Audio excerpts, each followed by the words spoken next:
नमस्कार। आज का विषय है सांस और तत्व। जो वायु बाहर से भीतर आती है उसे श्वास और जो भीतर से बाहर जाती है उसे प्रश्वास कहते हैं। दोनों नथुने से हम बदल बदल कर सांस लेते हैं और एक नासिका से 1.5 या 2 घंटे तक सांस लेते हैं। यह जो सांस लेते हैं इसमें हम सभी पांचों तत्वों से ऊर्जा प्राप्त करते हैं।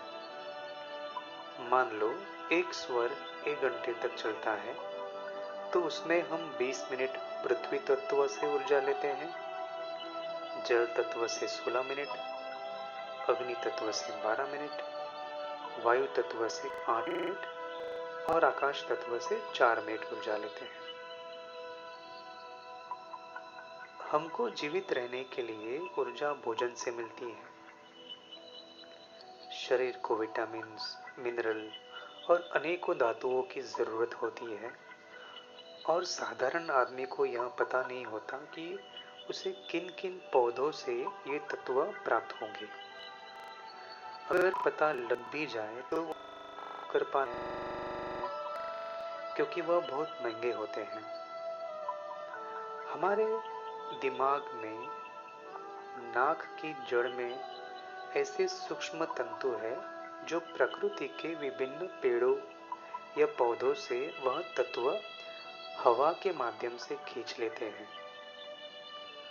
वह पदार्थ चाहे पहाड़ी इलाके में है, चाहे दूसरे किसी विश्व के कोने में है, वायु जब वहां से गुजरती है तो उसके सूक्ष्म कण अपने साथ ले लेती है और हम नाक के सूक्ष्म तंतुओं द्वारा हवा में से उन्हें ले लेते हैं और शरीर को हृष्ट पुष्ट करते हैं।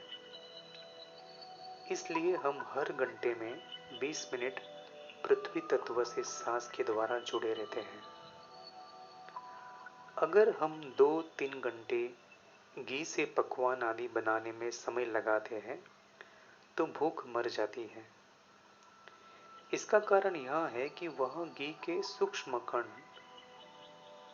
या शक्ति सांस के द्वारा प्राप्त कर लेते हैं जो हमें भोजन करने से प्राप्त होते हैं।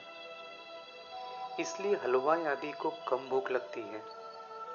इसी तरह हर व्यक्ति शरीर के लिए जरूरी तत्व पेड़ पौधों से सांस के द्वारा प्राप्त करता रहता है।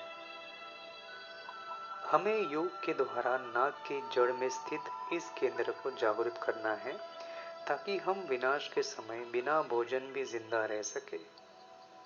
यह खोज का विषय है। ऐसे अनेकों योगी हुए हैं जो लंबे समय तक बिना कुछ खाए तपस्या करते रहते हैं।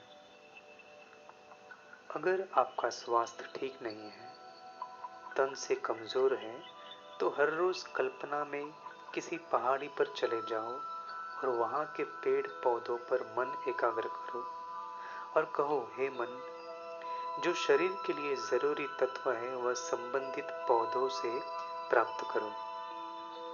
तो आपके मन में स्थित केंद्र वह शक्ति सांस से प्राप्त करने लगेगा और आप धीरे धीरे हृष्ट पुष्ट होने लगेंगे। यह बहुत सूक्ष्म प्रक्रिया है और इसे सिद्ध कर पाना मुश्किल होगा, लेकिन ये काम जरूर करता है। धन्यवाद।